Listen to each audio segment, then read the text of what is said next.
Bonjour et bienvenue dans ces 5 minutes d'information. D'autres champions nationaux ont été reçus hier par Patrick Hachi. Après les acteurs du cinéma et ceux de la mode, hier c'était au tour des acteurs de l'industrie de la mode donc d'échanger avec le Premier ministre. Ils sont mannequins, promoteurs d'activités de mode ou stylistes. Lors d'un échange cordial, le chef du gouvernement a recueilli leurs préoccupations et les a assurés de son soutien total. Le premier groupe reçu, c'était donc les acteurs du cinéma, ensuite les acteurs de la musique et puis hier donc les acteurs de la mode. Bientôt, la Côte d'Ivoire entière bénéficiera du déploiement de la fibre optique. C'est la nouvelle donnée hier par le consortium d'opérateurs privés au ministre de l'Économie, des Télécommunications et de l'Innovation. Les opérateurs en ont profité pour expliquer à Roger Adom les grands axes de cet important projet. Le compte-rendu de Cheikh Koné Aboubakar. C'est un consortium composé des groupes ivoiriens Caïdan et français Sogetrel et Groslo.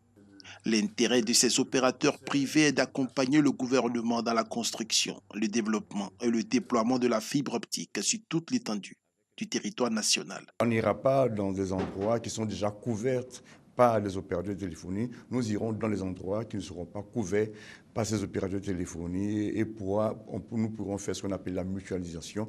En ce moment, ça sera à la demande. Quand un opérateur aura besoin de lignes de fibre optique, nous saurons mettre ça à sa disposition. Et ce n'est pas un schéma qui est inédit en Europe. C'est par ce mécanisme-là que les zones les plus reculées ont pu bénéficier du haut débit.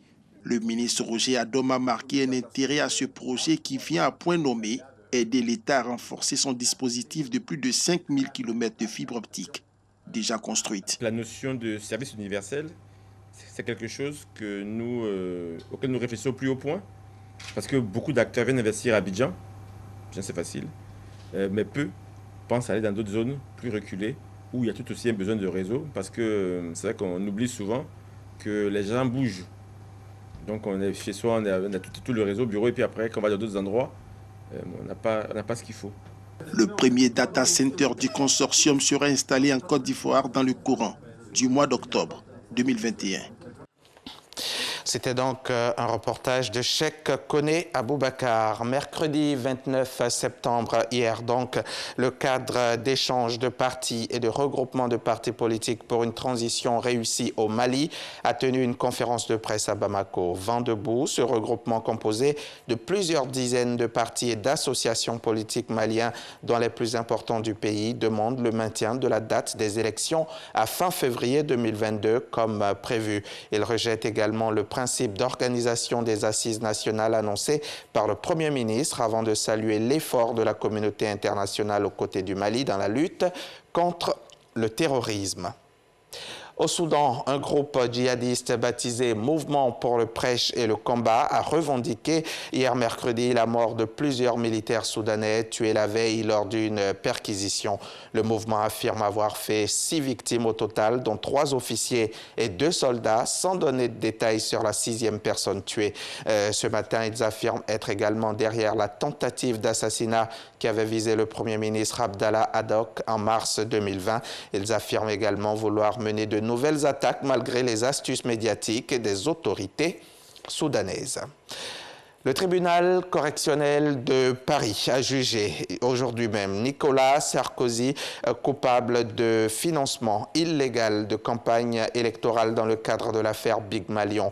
L'ancien président avait nié en juin lors de son procès toute intention de fraude et réfuté avoir eu connaissance d'un montage de fausses factures aux fins de financer sa campagne présidentielle de 2012 pour quelques 42,8 millions d'euros, près du double du plafond autorisé par la loi.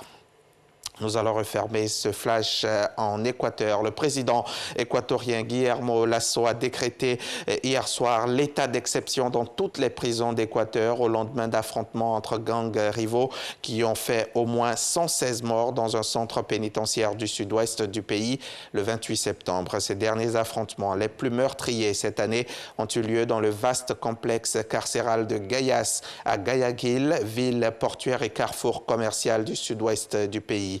Les prisonniers se sont affrontés à coups de fusil, de pistolets et de grenades sans faire de victimes parmi les gardiens de la prison ou le personnel administratif. On se retrouve à 13h pour le journal.